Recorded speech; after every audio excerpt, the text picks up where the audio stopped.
Olá para todos e todas, a gente vai começar mais uma videoaula. Hoje a gente vai estudar sobre o início da colonização brasileira, o início da colonização portuguesa aqui na América, que foi a colonização do Brasil. Aula passada a gente viu a colonização espanhola, da América Espanhola, e hoje a gente vai estudar a colonização do Brasil. Como eu já falei em algumas aulas atrás, de 1500 a 1530, Portugal não tinha interesse no Brasil. Cabral chega ao Brasil em 1500, toma posse da terra e ruma para as Índias, porque eram lá nas Índias, lá no Oriente, que tinha tudo aquilo que os portugueses se interessavam. Eram nas Índias que tinham as especiarias, que davam uma fortuna gigantesca para Portugal.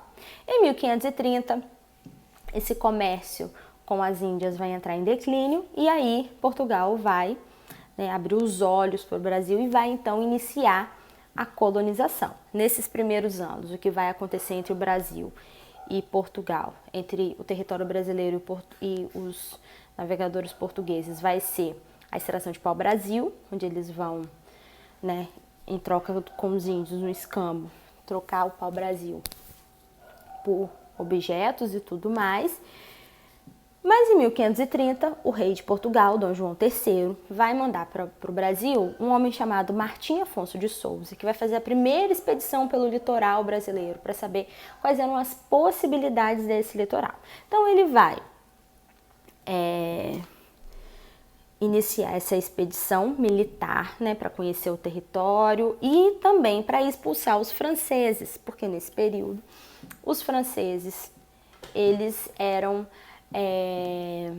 eles não tinham território na América, eles queriam território na América. Então eles faziam, além da pirataria, que era saquear navios portugueses e espanhóis, os franceses eles tentavam ver os territórios que estavam mais abandonados pela coroa portuguesa e pela coroa espanhola para tentar conseguir se fixar nesse território e manter uma colônia ali nesse território. Então, uma das funções de Martim Afonso de Souza, além de conhecer o território brasileiro, era expulsar esses franceses daqui do litoral.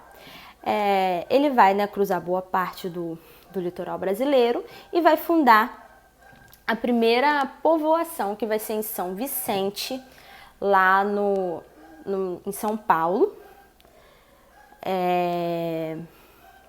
E Santo André da Borda do Campo, que vai ser no Planalto de Piratininga, onde atualmente é o estado de São Paulo, que era esse território ali. Ali eles vão começar a cultivar a cana-de-açúcar.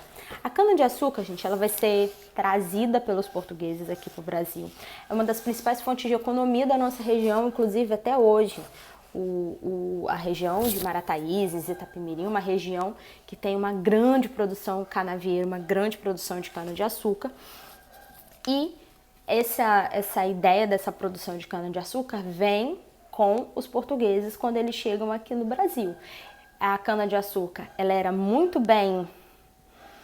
economia muito bem desenvolvida na África e pelo clima da África e aqui do Brasil ser parecido, eles vão trazer para iniciar esse cultivo da cana-de-açúcar. Em 1534, o rei de Portugal, Dom João III, vai dividir esses territórios aqui, após essa expedição de Martim Afonso de Souza, em capitanias hereditárias, que eram 15 lotes de terra, que iam desde o litoral até a linha de Tordesilhas, que era uma linha imaginária que dividia a América do Sul. E aí, ele vai doar esses lotes de terras aos capitães donatários, que eram nobres, bem vistos da coroa, que recebiam o direito de explorar essas terras. Eles podiam trazer quem eles quisessem, eles recebiam essa carta de doação e recebiam um documento chamado de foral, que era um documento que continha todos os direitos e deveres desse capitão donatário. Eles podiam cobrar tributos, fundar vilas, alistar colonos para fazer parte do exército, conceder sesmarias, que era dividir essas terras em outros pedaços e doar para nobres para que eles pudessem cultivar, e tinham uma série de direitos. As capitanias foram Maranhão, 2 capitanias receberam o nome de Maranhão, Ceará, Rio Grande, Itamaracá, Pernambuco, Baía de Todos os Santos, Ilhéus, Porto Seguro, Espírito Santo, São Tomé, São Vicente, Santo Amaro, São Vicente e Santana.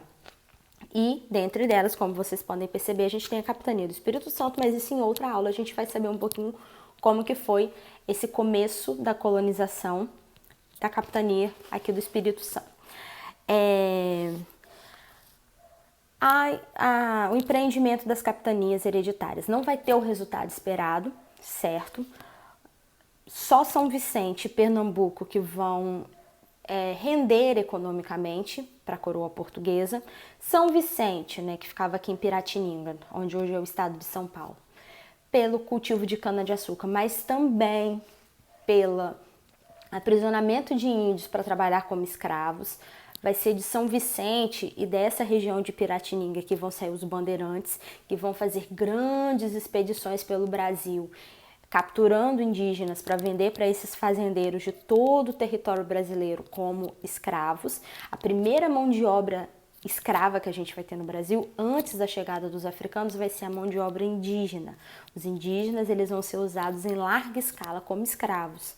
E mesmo depois da proibição, lá no século XVII, muitos indígenas vão continuar ainda escravizados em muitas fazendas, ou trabalhando como servos, em muitas fazendas do Brasil. Então, São Vicente vai enriquecer por conta desse contrabando de indígenas e Pernambuco por conta das lavouras de cana-de-açúcar. Mas o fato de só duas capitanias prosperarem vai fazer com que a coroa portuguesa crie o governo geral. E aí vai mandar para cá outras pessoas para poder governar. O primeiro governador geral que a gente vai ter vai ser Tomé de Souza. Ele vai chegar na Bahia em 1549, vai fundar a cidade de Salvador, que vai se tornar a primeira capital da colônia. E lá de Salvador, né, que teoricamente ficava no meio do território, onde ele podia controlar tanto as terras do norte quanto as terras do sul, ele vai iniciar o governo geral, né? Ele vai iniciar as suas governanças aqui como governador geral. Vai promover a exploração econômica da colônia através do cultivo de cana-de-açúcar, principalmente, que era a principal fonte econômica na época. O açúcar aqui no Brasil, o açúcar brasileiro, vai ser uma das especiarias que vão enriquecer Portugal, mas a gente vai estudar nas próximas aulas. Portugal vai se tornar muito rico porque o açúcar brasileiro ele era chamado na Europa de ouro branco, de tão valioso que ele era dentro de Portugal, dentro da Europa. Vai incentivar a evangelização indígena também, Tomé de Souza, através da chegada dos jesuítas, que vai ser um outro grupo também que vai vir para o Brasil nesse período do governo geral, os padres jesuítas, e vai vir também para o Espírito Santo. Os jesuítas têm uma forte participação na colonização do território capixaba. Não é à toa que um dos municípios que a gente tem no nosso litoral é o município de Anchieta, que é uma homenagem ao padre José de Anchieta, que foi um dos principais jesuítas portugueses que estiveram no Brasil. Os ossos do padre Anchieta, por exemplo, eles são disputados por vários territórios. Tem uma parte aqui no Espírito Santo, tem uma parte de São Paulo, porque o homem, inclusive virou santo depois de alguns séculos, devido à sua importância na colonização. Além disso, dessa organização do governo feita por Tomé de Souza, ele também vai organizar as câmaras municipais, que vão ser uma continuação da organização administrativa, política administrativa que tinha em Portugal, que eles vão mandar aqui para o Brasil, que era a administração das vilas, criação e administração das vilas. Nessa Câmara Municipal, elegiam-se esses que eram chamados de vereadores. Eles eram homens bons e só podia participar da Câmara Municipal homens brancos e que eram proprietários de terra.